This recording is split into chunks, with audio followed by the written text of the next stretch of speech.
शुरुआत करते हैं दोस्तों आज के न्यूज़पेपर के हम एडिटोरियल वाले हिस्से के साथ में। आज पहला एडिटोरियल जो डिस्कस करने वाले हैं ये सुप्रीम कोर्ट के एक जजमेंट के ऊपर आया है।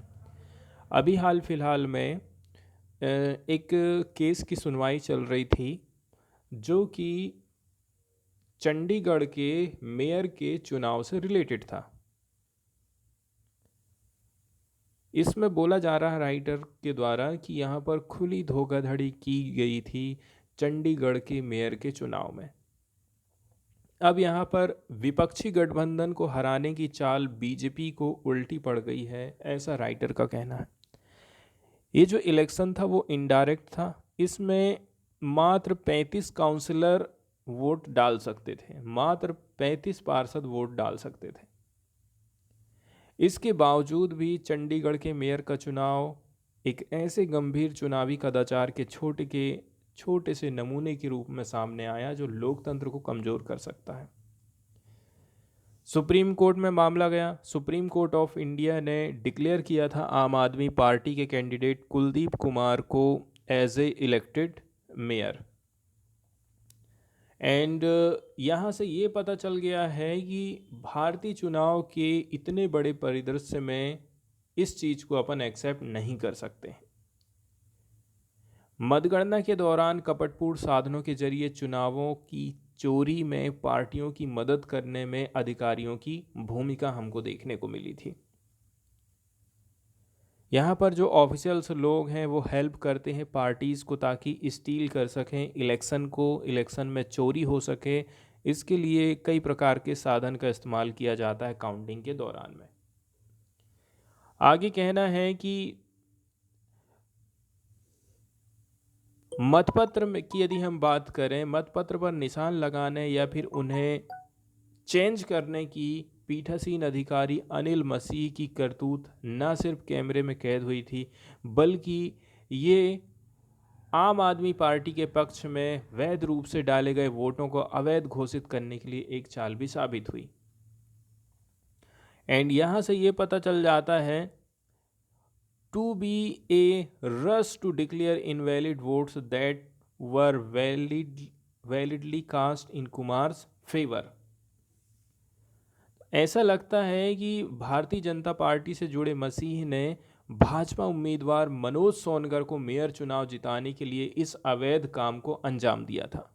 लेकिन आप देखते हैं कि ये जो चीज़ है अल्टीमेटली बैकफायर हो गई है। ये जो चीज़ है उनके ऊपर उल्टी पड़ गई है। सुप्रीम कोर्ट को झूठी सूचना देने के लिए शीर्ष अदालत ने उनके खिलाफ अभियोजन की प्रक्रिया, मुकदमे की प्रक्रिया चालू कर दी है। 8 वोटों को अवैध करार देकर के सोनकर को विवादास्पद ढंग से विजयी घोषित करने के बाद उन्होंने लगातार ये दावा करते हुए बेशर्मी से अड़े रहने की कोशिश करी कि वोट विरूपित थे, इसलिए हम उनको अवैध घोषित कर दिए, इनवैलिड।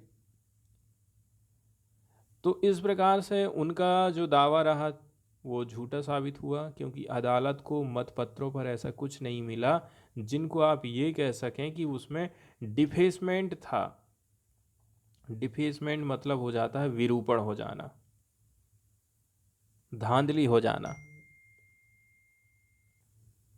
आगे राइटर का कहना है कि सोनकर ने अपने पद से इस्तीफा दे दिया।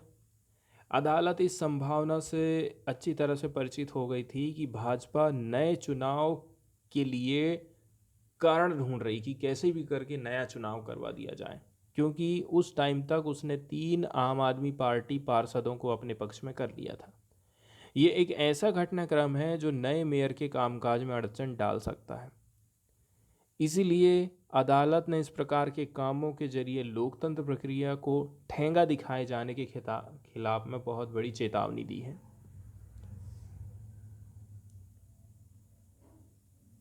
तो देखिए, लिहाजा ये तार्किक है कि उसने नए चुनाव का आदेश नहीं दिया। सुप्रीम कोर्ट ने बोला कि हम नए चुनाव नहीं करवाने वाले, बल्कि पहले पड़ चुके वोटों के साथ आगे बढ़ने का फैसला किया। उसने उन वोटों को वैध माना जिन्हें अवैध करार दिया गया था। इसमें कोई शक वाली बात नहीं है कि ताज़ा घटनाक्रम भाजपा के लिए एक प्रकार से झटका है। ऐसा लगता है कि भाजपा ने विपक्षी इंडिया ब्लॉक में शामिल कांग्रेस और आप, जिन्होंने नगर निगम के चुनाव के लिए गठबंधन बनाया था, के बीच सहयोग को नुकसान पहुंचाने के मकसद से इस प्रकार की धोखाधड़ी करी थी। भाजपा अध्यक्ष जेपी नड्डा ने इस चुनाव परिणाम को विपक्षी गठबंधन के अंकगणित और तालमेल दोनों की विफलता के रूप में पेश करने की कोशिश किया, लेकिन अब उन्हें पार्टी की फजीयत से निपटना पड़ेगा।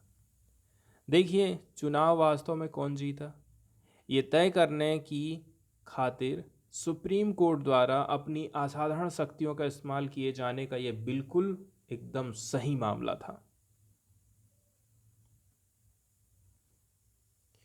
इसके बाद वाला जो एडिटोरियल डिस्कस करने वाले हैं, ये बताता है कि कैसे करके आज के समय में डिस्क्रिमिनेशन महिलाओं के साथ में हो रहा है और इस चीज़ को ख़त्म करने के लिए सुप्रीम कोर्ट कैसे आगे आ रहा है। तो यहाँ पर जो चर्चा होने वाली है, ये चर्चा होने वाली है भारत संघ और अन्य बनाम पूर्व लेफ्टिनेंट सेलिना जॉन का ये मामला है। तो सुप्रीम कोर्ट ऑफ इंडिया ने पितृसत्तात्मकता मानसिकता वाले एक और पुरातन विचार के खिलाफ में कड़ा रुख अपनाते हुए कहा है कि महिला कर्मचारियों को शादी करने पर यदि आप दंड दे रहे हो तो ये असंवैधानिक है। अब ये फैसला कैसे आया है? हाल फिलहाल में देखा जाए, महिला की शादी हो जाने की वजह से रोजगार ख़त्म कर देना, उसको नौकरी से निकाल देना, उसकी रोजगार के अवसर को ख़त्म कर देना, भेदभाव और असमानता के बारे में बताता है।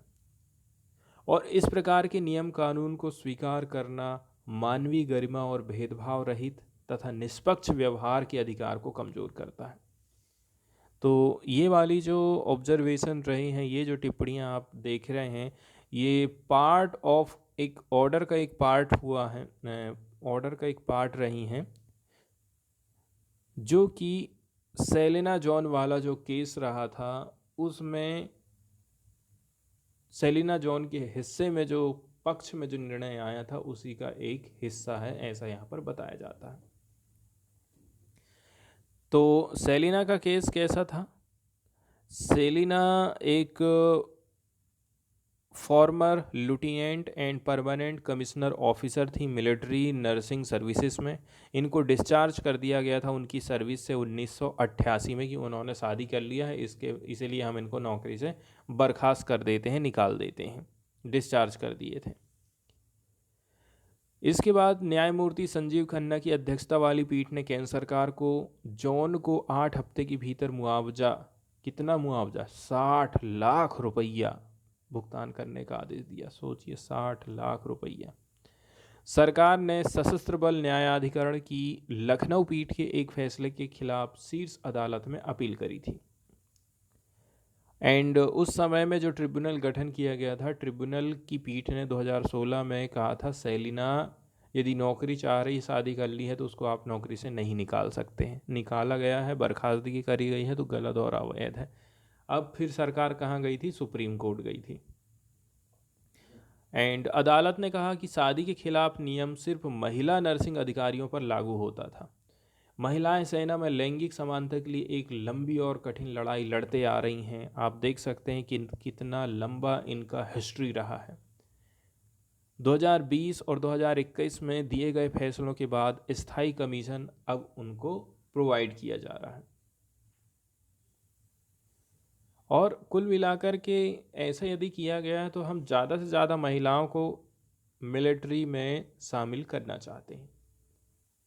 ऐसा नहीं है कि सेना वाले हिस्से को छोड़ दें, दूसरे सेक्टर की बात करें। यहाँ पर उनके हालात बहुत बेहतर हैं और नौकरी के लिए इंटरव्यू के दौरान महिलाओं से अक्सर असहज कर देने वाले व्यक्तिगत सवाल पूछे जाते हैं।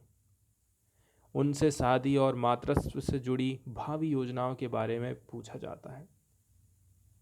अगर हम लेबर फोर्स में महिलाओं की जो श्रम भागीदारी है, श्रम भागीदारी संबंधी श्रम शक्ति के ताज़ा आंकड़ों को देखें तो अक्टूबर दिसंबर 2023 के अनुसार भारत में सभी उम्र की महिलाओं की भागीदारी अभी महज 19.9% है, और हम चाहते हैं कि ये जो डेटा है इसको हम कैसे करके बढ़ाएं। इसके लिए जो एजुकेशन का बैरियर है, एम्प्लॉयमेंट प्रोवाइड करना है, अपॉर्चुनिटीज़ देना है, not to talk of bullying mindset, साथ ही साथ में जो उनकी राह में आने वाली बाधा है ना उनको तोड़ना है। और ये हकीकत है कि कई लड़कियों, खास करके गरीब तबकों की, को आर्थिक से लेकर के उपयुक्त शौचालयों की कमी जैसे बहुत से रीजन हैं जिसके चलते चलते उनको स्कूल छोड़ना पड़ जाता है। इसके अलावा यूनाइटेड नेशंस के जेंडर स्नैपशॉट 2023 की बात करें तो इसने भी काफ़ी गंभीर पिक्चर दिखाया है हम लोगों को कि किस प्रकार से दुनिया में जेंडर पैरिटी प्रभावित हो रही है। एंड पॉइंट आउट किया गया है, if course correction measures are not taken, the next generation of women will still spend disappropriate amount of time on house and duties compared to men and stay off leadership of the role। यदि आपने सुधार के कोई कदम नहीं उठाए तो महिलाओं की अगली पीढ़ी भी पुरुषों के मुकाबले घरेलू कामों में लगी रहेगी और पुरुषों के कर्तव्यों के मुकाबले ज़्यादा समय खर्चा करते रहेंगी, एंड लीडरशिप की जो भूमिका है इससे वो हमेशा दूर रहेगी। इसका मतलब ये हो गया है, देखिए, अगर लड़कियों और महिलाओं को आप प्रतिबंध लगाते हैं, कभी उनको सामाजिक चीज़ों का पालन करना है, सांस्कृतिक मानदंडों का पालन करना पड़े, तो सरकार की ओर से उनके वास्ते नियमित रूप से ऐलान की जाने वाली योजनाओं का ज़मीनी लेवल पर कोई मतलब ही नहीं रह जाएगा। एंड बोला जा रहा है कि देखिए, महिला कर्मचारियों के विवाह और उनकी घरेलू भागीदारी को पात्रता न रखने का आधार बनाने वाले नियमों को असंवैधानिक होने संबंधी अदालत की राय को सभी संगठनों को सुनना चाहिए, ताकि कार्यस्थल महिलाओं के लिए बाधक बनने की बजाय उन्हें समर्थ बनाने वाला बन सके। इस प्रकार का वर्क प्लेस होना चाहिए। इसके बाद हम एक महत्वपूर्ण न्यूज़ यहाँ पर डिस्कस करने वाले हैं, जो कि यूनियन कैबिनेट की तरफ से अप्रूवल दिया गया है कि अब फॉरेन डायरेक्ट इन्वेस्टमेंट एफडीआई में 100% की छूट दे दी गई है। कौन से सेक्टर में? स्पेस सेक्टर में। पहले क्या होता था, जो फॉरेन डायरेक्ट इन्वेस्टमेंट है ना उसको ज़्यादा अलाउ नहीं किया गया था, लिमिटेड एरिया तक अलाउ किया गया था। आज के समय में भारत सरकार का कहना है कि ऐसा क्यों हो, अंतरिक्ष के क्षेत्र में इसरो ही काम करे, भारत की प्राइवेट कंपनियां काम ना करें, या फिर ऐसा क्यों हो कि बाहर की, विदेश की कोई कंपनी हमारे देश में आकर के अपने स्पेस प्रोग्राम को लॉन्च ना करे।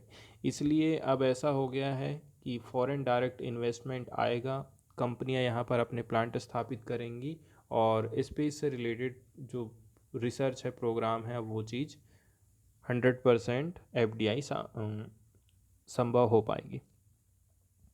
प्राइम मिनिस्टर नरेंद्र मोदी और उनकी यूनियन कैबिनेट ने वेडनेसडे के दिन एक कुछ सीरीज़ ऑफ डिसीजन लिए हैं, जिसमें इंक्लूड किया गया है कि ऑलरेडी से जो फॉरेन डायरेक्ट इन्वेस्टमेंट पॉलिसी है स्पेस सेक्टर में, इसको हम अमेंडेंट पॉलिसी के अंतर्गत 100% एफडीआई अलाउ कर रहे हैं स्पेस सेक्टर में। कुल मिलाकर के हम हमारी इकोनॉमी को और भी ज़्यादा ओपन कर रहे हैं, लिबरलाइज कर रहे हैं एंट्री रूट के माध्यम से, ताकि जो इन्वेस्टर लोग हैं उनको हम अट्रैक्ट कर सकें कि आप इन्वेस्ट करिए इंडियन कंपनीज में स्पेस सेक्टर में।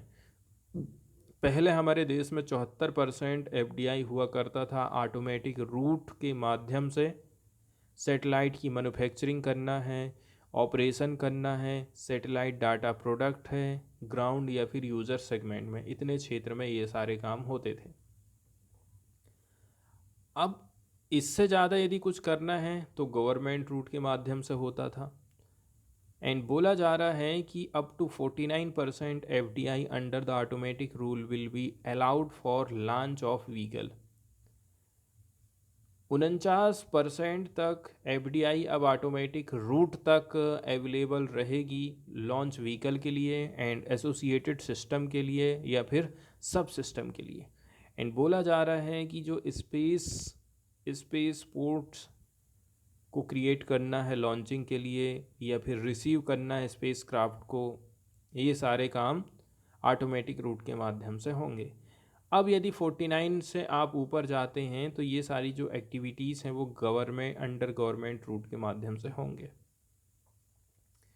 मिस्टर ठाकुर का कहना है कि 100% एफडीआई ऑटोमेटिक रूट के माध्यम से परमिटेड रहेगी मैन्युफैक्चरिंग ऑफ कंपोनेंट के लिए एंड सिस्टम सब system for satellite ground segment user segment. इतने जो काम हैं उनको 100% हम कर रहे हैं। कौन कौन से काम हैं यहाँ पर आप देख सकते हैं, जैसे कि कोई भी कंपोनेंट की मैन्युफैक्चरिंग करना है, सब सिस्टम है, सैटेलाइट के लिए सब सिस्टम की बात करें या फिर ग्राउंड सेगमेंट की बात करें, यूज़र सेगमेंट की बात करें, तो ये जो 3-4 सेक्टर ऐसे हैं जहाँ पर 100% एफडीआई है।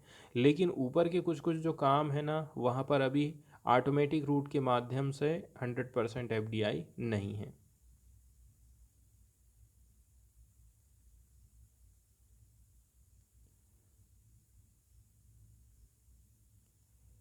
फ्लड मैनेजमेंट की यदि हम बात करें तो कैबिनेट ने एक डिसीजन लिया है कि कैसे करके हम कंटिन्यू कर सकते हैं फ्लड मैनेजमेंट को and border area programme scheme को।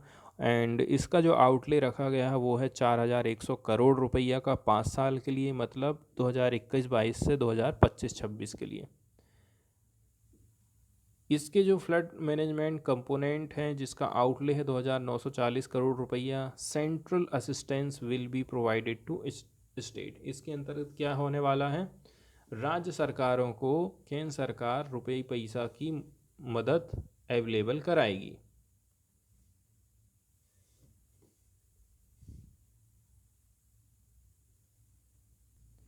इसके बाद फॉरेन वाले पेज की तरफ यदि हम जाएं तो एक प्राइवेट यूएस स्पेसक्राफ्ट की हम बात कर रहे हैं जो कि मून में लैंड करने वाला है।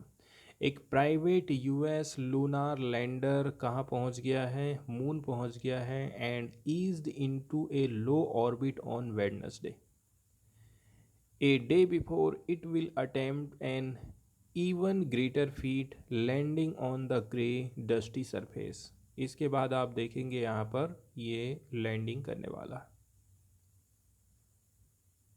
एंड बोला जा रहा है ये जो टचडाउन होने वाला है इसके चलते चलते the US put back in business on the moon for first time since NASA astronaut closed out the Apollo program in 1972। 1972 में नासा का अपोलो प्रोग्राम लॉन्च हुआ। इसके बाद आज के समय में अंतरिक्ष क्षेत्र बिजनेस की तरफ में बढ़ रहा है, आप खुद यहाँ पर देख सकते हैं। Company innovative machines if successful also would become the first private outfit to ace a moon landing. यदि कंपनी इस मामले में सफल हो जाती है ना, तो आप ये समझ लीजिए इसने एक रिकॉर्ड बना लिया है कि पहली प्राइवेट कंपनी जो कि सक्सेसफुली मून तक लैंडिंग कर गई।